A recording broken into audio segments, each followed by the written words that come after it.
मैं आपका मित्र मनोज अंतानी। आज एक अहम मुद्दे पर हम बात करेंगे और मेरे साथ इस चर्चा पर समाज सेवी बालराम बौद्ध हमारे साथ है। मुद्दा है बहुजन समाज के जो हमारे साक्ष्य हैं, जिनको देखकर, जिनके बारे में पढ़कर, जिनके बारे में समझकर बहुजन समाज आज तरक्की कर रहा है। हमारे बहुजन महापुरुषों के जो स्थल हैं उनके ऊपर लगातार जब से वर्तमान केंद्र सरकार में बीजेपी आई है तब से हमले हो रहे हैं। सरकारी गैर सरकारी तौर पर उनको तोड़ने की, उनको मिटाने की कोशिशें की जा रही हैं। अभी हाल ही में लखनऊ में अंबेडकर महासभा जो विधानसभा के बिल्कुल सामने है, जहां पर बाबा साहब की अस्थियां रखी हुई हैं, वहां से एक मामला निकल कर आया कि नारायण साहब जो पूर्व राष्ट्रपति थे, उस समय तत्कालीन राष्ट्रपति थे, उन्होंने वहाँ पर बोधि वृक्ष की स्थापना की थी। उस बोधि वृक्ष और उनके द्वारा किए गए कार्यक्रमों के कार्यक्रम का जो वहाँ पर एक शिलालेख था उसको हटा दिया गया। उसके अलावा लखनऊ में ही जो राष्ट्रीय परिवर्तन चौक है, जो परिवर्तन चौक है, जो बसपा सरकार में बना था, वहाँ पर भी जो स्टोन लगे हुए थे जो बहुजन महापुरुषों की वाणी को बयां करते थे, उनको हटा दिया गया है धीरे धीरे कर। और हाल ही में हमारे परम पूज्य बोधिसत्व बाबा साहब डॉक्टर भीमराव अम्बेडकर जी के जो घर है मुंबई महाराष्ट्र में दादर स्थित राजगृह, उस पर कुछ हमला हुआ है। कुछ व्यक्तियों ने जाकर वहाँ पर तोड़फोड़ की है। हम चाहेंगे कि बालाराम बौद्ध जी यहाँ पर स्पष्ट करें, यहाँ पर मीडिया को बताएं कि क्या मंशा वर्तमान सरकार की है और हमारे बहुजन समाज के युवाओं को क्या करना चाहिए, समाज सेवी को क्या करना चाहिए और हमारे राजनीतिज्ञों को भी क्या करना चाहिए। देखिए, मैं आपको बहुत बहुत साधुवाद करूँगा कि आपने एक ऐसे मुद्दे को जनता के बीच लाए हैं जो एक मानवता का संदेश देता है। जहाँ तक अभी आपने राजगृह पर हमले की बात की, उस संदर्भ में मेरा इतना ही कहना है कि एक विचारधारा पे हमला है और वो विचारधारा पूरे देश की विचारधारा है। मैं समझता हूँ अगर देश के हुक्मरान अगर एक विचारधारा को सुरक्षित नहीं रख सकते, जो मानवतावादी विचारधारा है, कल्याणकारी विचारधारा है, तो उनको हुक्मरान रहने का अधिकार नहीं है। उनको नैतिकता के आधार पर रिजाइन कर देना चाहिए। और ये जिस भी षड्यंत्र के तहत एक इस हमले का एक अंजाम दिया गया है, ये उनकी गलतफहमी है। क्योंकि जो देश में जो एक मानवताकारी एक विचारधारा को स्थापित किया है बाबा साहब ने, वो इनसे दब नहीं सकती। वो इस प्रकार है जैसे एक बीज को मिट्टी में डाला जाता है और वो अंकुर बन के ऊपर निकल आता है। तो ये इनकी भूल है और इसमें अच्छा ये होगा कि इसमें सुधार कर लें। ऐसे इस तरह के षड्यंत्र ना रचें, अन्यथा 2 अप्रैल हुआ है देश में, आगे भी कुछ भी हो सकता है। वो सब युवा बिल्कुल तैयार है।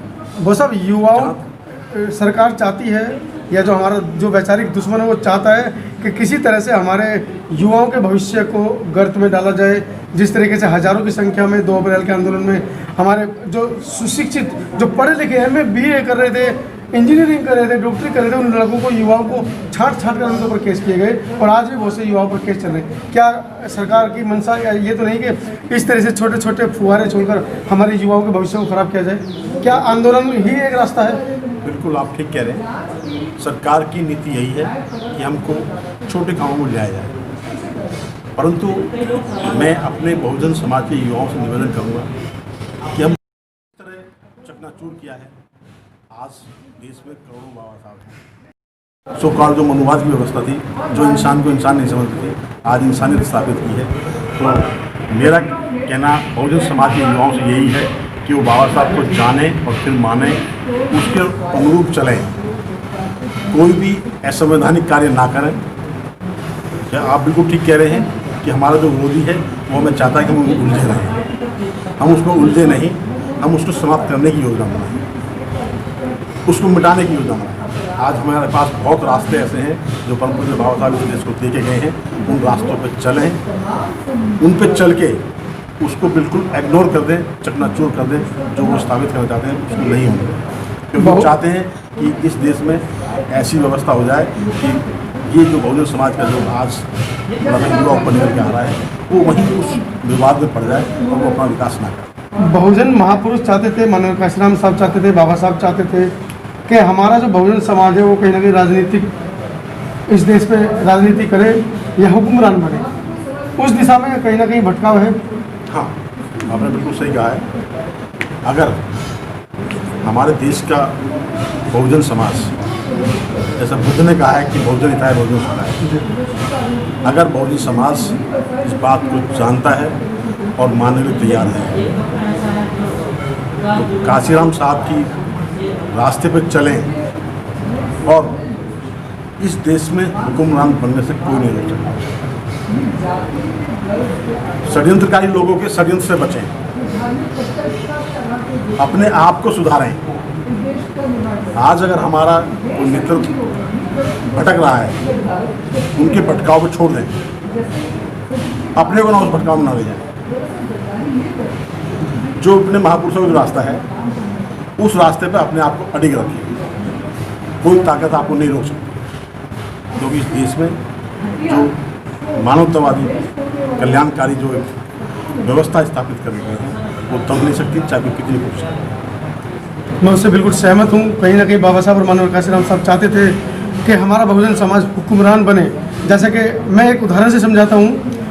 सुप्रीम कोर्ट ने आदेश दिया है, राज्य सरकारें चाहें तो आपका आरक्षण आपको दे सकती हैं, राज्य सरकारें चाहें तो नहीं दे सकती। अगर आपकी अपनी सरकार होती तो 101% आपका आरक्षण आपको मिलता, लेकिन चूंकि सरकारें आपकी नहीं हैं, आपकी ही वोटों से बनी है, आपकी ही सरकार है, लेकिन उसकी मन की मनसा नहीं है, वो आपको आरक्षण क्यों देंगे? जी बिल्कुल। देखिए सर, जहाँ तक आप सरकार की बात कर रहे हैं, जो षड्यंत्रकारी लोग होते हैं वो अपने षड्यंत्र को रचने में निरंतर प्रयास करते हैं जी। लेकिन आप अगर बाबा साहब को या अपने बहुजन महापुरुषों को मानते हैं, उनकी विचारधाराओं पर चलते हैं, तो जिस प्रकार से हमारे बहुजन नायकों ने, बहुजन नायिकाओं ने अपना अस्तित्व बहुजन समाज को समझा, तो आप स्वयं भी अपना धन दौलत सब अस्तित्व सब कुछ बहुजन समाज को समझे, तो बहुजन समाज आपको हुक्मरान नहीं सर्वोपरि है। और यदि गलती से कोई षड्यंत्रकारी आपके सामने हुक्मरान बन भी जाता है तो आपके सामने वो कुछ कर नहीं पाएगा, वो आपसे झुक ही नहीं। तो बहुत है कि आप अपने आप को, अपने स्वार्थ को, निजी स्वार्थ को त्याग करके, जो महापुरुषों का त्याग था, जो बहुजन समाज उनके लिए एक सर्वोपरि था, बहुजन समाज उनकी संपत्ति था, बहुजन समाज ही उनका जीवन का महत्व था, उसको अपनाने की। सर, बहुजन समाज के महापुरुषों ने लगभग बहुजन समाज के जितने भी लोग थे उनको एकजुट करने में बड़ी मेहनत की थी, लेकिन आज देखने को ये मिल रहा है कि बहुजन समाज के ही लोग जो भटक गए हैं, दिशाहीन हो गए हैं, अलग अलग पार्टियां, अलग अलग संगठन बना के बैठे हुए हैं। क्या उन्हें एकजुट नहीं होना चाहिए? और अगर वो अलग अलग रहेंगे तो सत्ता पे कैसे काबिज हो पाएंगे? हाँ देखो, अब आपने बिल्कुल सही बात कही है। वो अलग बिखराव क्यों कर रहे हैं? क्योंकि वो चाहते हैं कि बांट के हम अपना निजी स्वार्थ हासिल करें। अगर आज हमारा नेतृत्वकारी अपनी धन दौलत, अपना अस्तित्व बहुजन समाज को अगर समझ ले तो बहुजन समाज एकदम हुक्मरान बन जाए। किसी भी महापुरुष ने, मैं एक एग्जांपल दूंगा आपको, परम पूज्य बाबा साहब अम्बेडकर ने इस देश के लिए, संपूर्ण देश के लिए काम किया है। इस देश के आज अगर आप देखिए, इस देश में नदी, पहाड़, पशु पक्षी, जीव जंतु, थल के हों, जल के हों, गगन के हों, अगर सुरक्षित हैं तो परम पूज्य बाबा साहब की देन है। उन्होंने कोई निजी उसमें नहीं किया। यही गलती आज हमारे बहुजन समाज के जो नेतृत्व कर रहे हैं वो कर रहे हैं, और वो उस गलती का खामियाजा भुगत रहे हैं। उसका उस खामियाजा के कारण है कि आज बहुजन समाज हुक्मरान नहीं बन रहा। समाज अगर बहुजन समाज को हुक्मरान बनाना है तो बहुजन नेतृत्व की जिम्मेदारी होगी कि वो अपना अस्तित्व, अपना सब कुछ बहुजन समाज को समझे।